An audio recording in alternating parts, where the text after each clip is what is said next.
This is London, but broadcasting to you, of course, all over the world, thanks to the wonders of the internet and SputnikNews.com. We're on FM in the Washington, D.C. area of the United States. 105.5 are the magic numbers there. And on AM radio across the United States from coast to coast. But uniquely, this is a radio show with pictures, and many of you, probably most of you, are already watching us. 1.15 million people viewed the show before last, and we're determined to keep those numbers in the million-plus range. So if you are watching us on Facebook, on YouTube, or on Twitter, please share with your friends, because we've got a new target now. It's 2 million viewers, plus, of course, an untold number of listeners.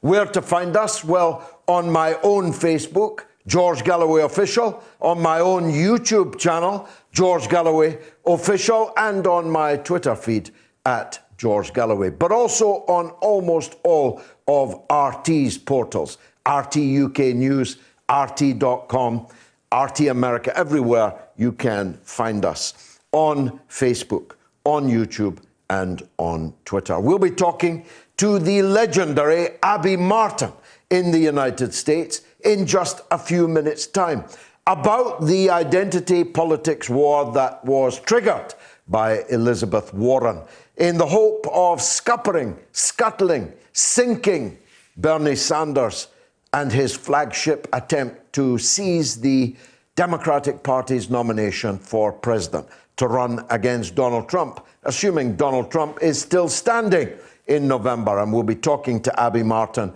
about that too.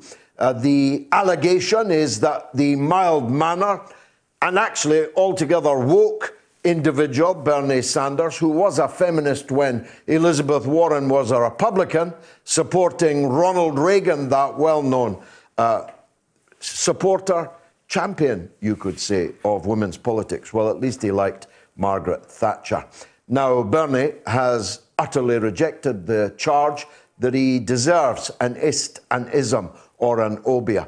But Elizabeth Warren gave it everything she could in association, of course, with CNN. Has it worked? Well, Abby Martin will tell us that. I've no doubt she'll tell us, too, that the impeachment process, which has now begun, the trial in the Senate is about to begin. People are being sworn in, and President Trump has hired the lawyers of Jeffrey Epstein. What could possibly go wrong? Well, check the suicide watch. That's what I say. So we'll be talking about all kinds of Americana with the television royalty that is Abby Martin. On the subject of royalty, of course, our own ex-royalty is on its way to the United States. Maybe Abby has a point of view on what kind of film and television future the former Royal Highnesses, Meghan and Harry, now have lying in front of them as they no doubt move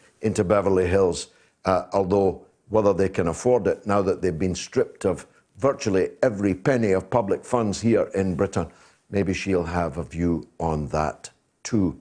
I'll be talking to the Honourable Craig Murray, the former British ambassador to Uzbekistan, Foreign Office chief for a long time here in Britain, who has become one of the most significant voices, striking a discordant note on many of the platforms of the prevailing narrative, on the Skripal affair, just for starters, and on many other things. He's a man, of course, worth reading and worth listening to.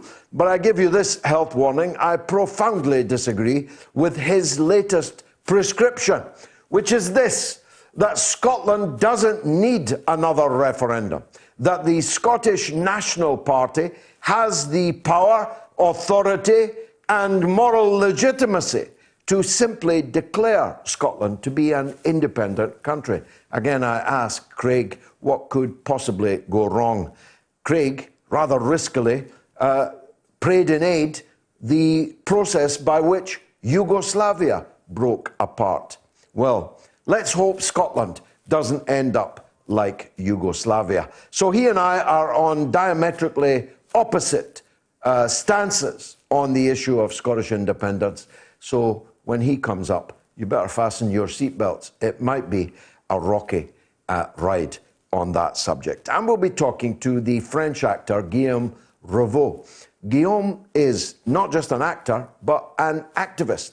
And I'll be asking him what's going on the streets of Paris. Because, well, I don't know, and neither do you, because none of our media ever gives it a minute on the national news. And the newspapers comprehensively ignore it too.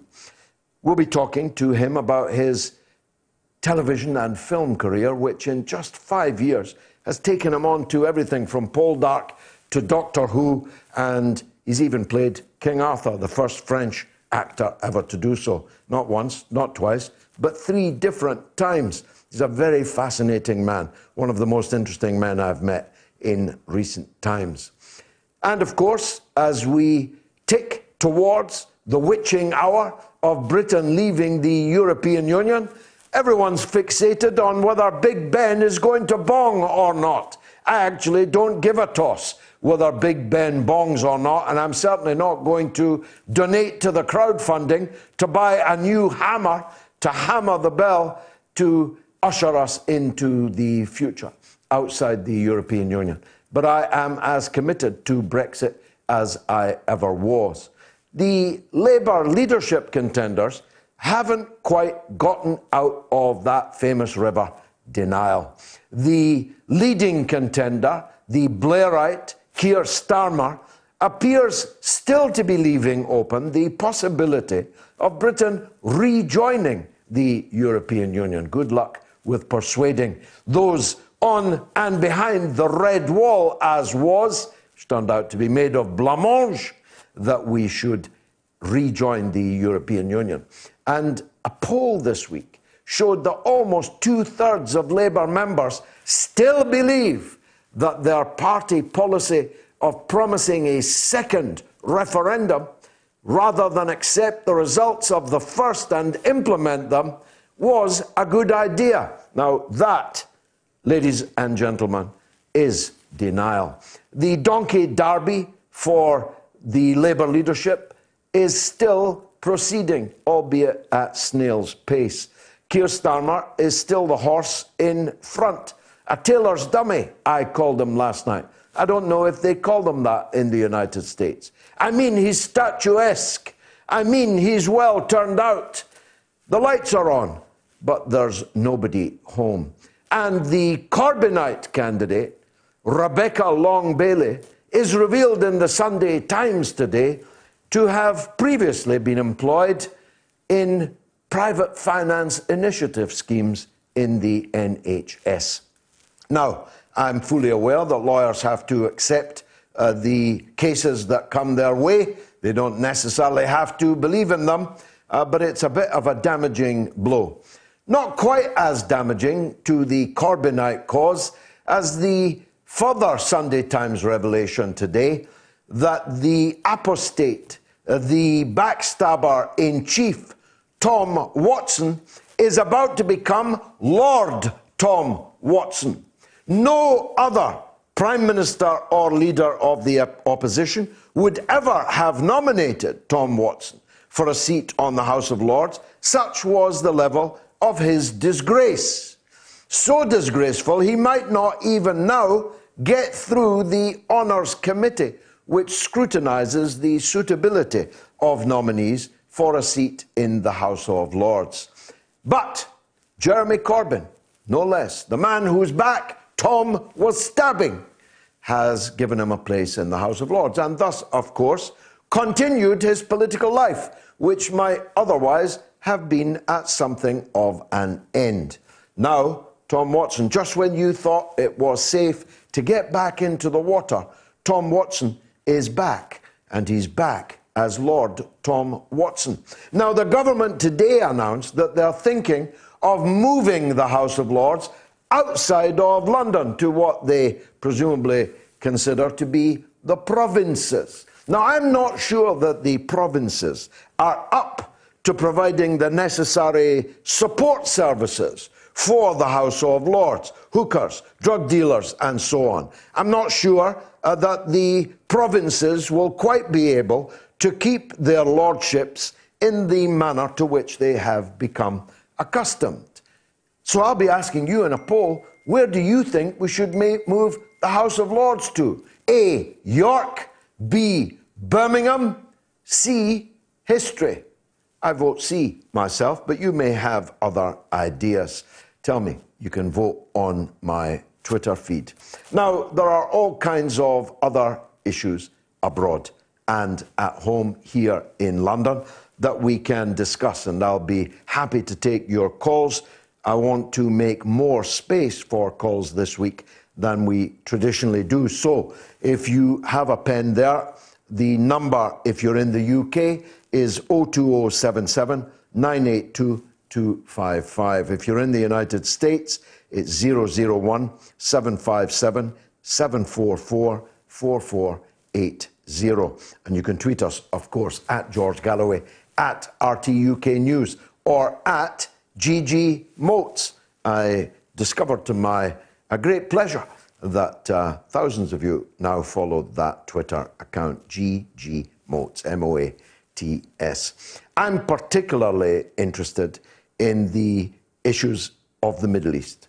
And I note that a summit in Berlin is being held right now as I speak, and that President Putin is there, Chancellor Merkel is there, Prime Minister Boris Johnson is there, and President Macron is there. The plan is to bring the farcical situation in Libya, which would be a farce if it wasn't so tragic, under some kind of control. You've heard me say before, Libya, which was once one country, one state with one government, however good or bad, is now no state at all. It's not a failed state, it's a non-state. It has 3 parliaments, it has 4 governments, 4 prime ministers. But in truth, General Haftar and the Libyan National Army are now in control of almost all of the country.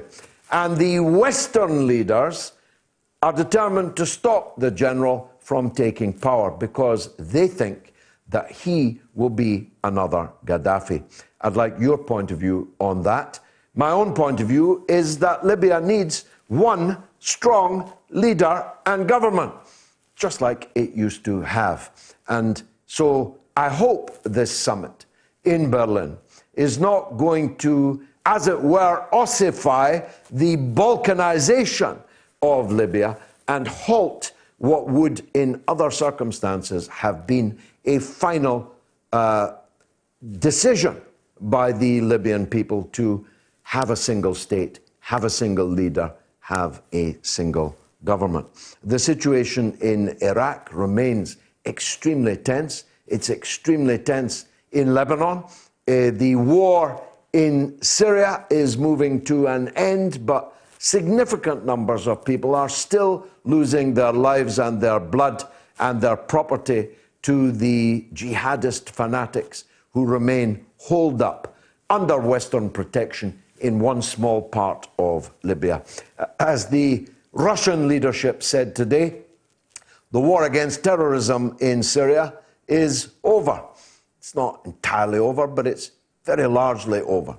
But the economic rebuilding of Syria cannot be begun whilst economic siege against the country is still laid by the Western countries who failed to overthrow the government in Damascus with their military campaign through proxies like that lovely Al-Qaeda and ISIS and the rest of the alphabet soup of Islamist extremism. So I'm open to your calls, your tweets on all of these subjects and more. It's going to be, I promise you, the mother of all talk shows.